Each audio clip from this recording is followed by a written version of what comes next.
Architecture of the data warehouse. ఇందులో మెయిన్గా 3 layers ఉంటాయి.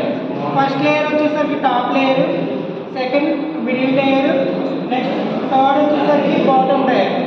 ఈ టాప్ లేయర్లో ఏముంటాయంటే మన డేటాకి సంబంధించి విజువలైజేషన్ టెక్నిక్స్, గ్రాఫ్స్ అయి ఉండొచ్చు, లేదంటే సమ్ ట్రీ డయాగ్రామ్స్ అయి ఉండొచ్చు, డేటాని అనలైజ్ చేయడానికి. ఓకేనా, ఇక్కడ క్వెరీస్ అనేవి యూజ్ చేసి డేటా స్టోర్ అయి ఉన్నటువంటి డేటాని మనం అనలైజ్ చేయవచ్చు. ఓకేనా, నెక్స్ట్ డేటా మైనింగ్ కూడా చేయవచ్చు.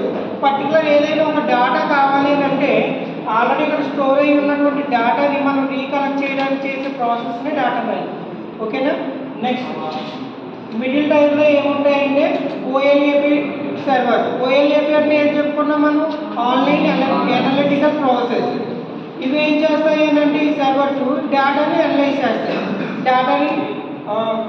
డేటాని అనలైజ్ చేసి మనకి డేటా అనేది ఇస్తాయి.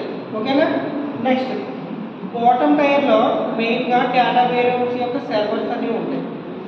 ఇవి data warehouse databases అనేవి ఇక్కడే స్టోర్ అయ్యి ఉంటాయి. దీనికి ఇంటర్ కనెక్టెడ్గా metadata repository.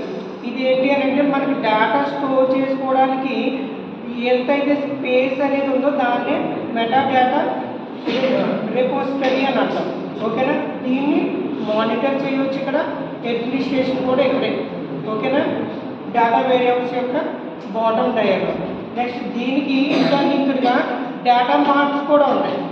Large amount of datas కూడా ఈ డేటా మార్ట్స్ నుంచి మనం గ్యాదర్ చేయవచ్చు. నెక్స్ట్ ఇంకోటి ఏంటి అంటే ఈ డేటా వేర్ హౌస్కి దీనికి ఈటీఎల్ ద్వారా అంటే extract, transform and load process ద్వారా మనకి some operational data bases already store అయి ఉన్నటువంటి డేటా బేసెస్, నెక్స్ట్ ఇంకోటి డేటా మనం కలెక్ట్ చేస్తాం కదా ఆ సోర్సెస్ అంటే ఎక్స్టర్నల్ డేటా సోర్సెస్ కూడా ఇంటర్లింక్ అయ్యి మన డేటా వేర్ హౌస్లో స్టోర్ చేస్తాం. ఇది అంటే డేటా వేర్ హౌస్ యొక్క ఆర్కిటెక్చర్. ఓకేనా.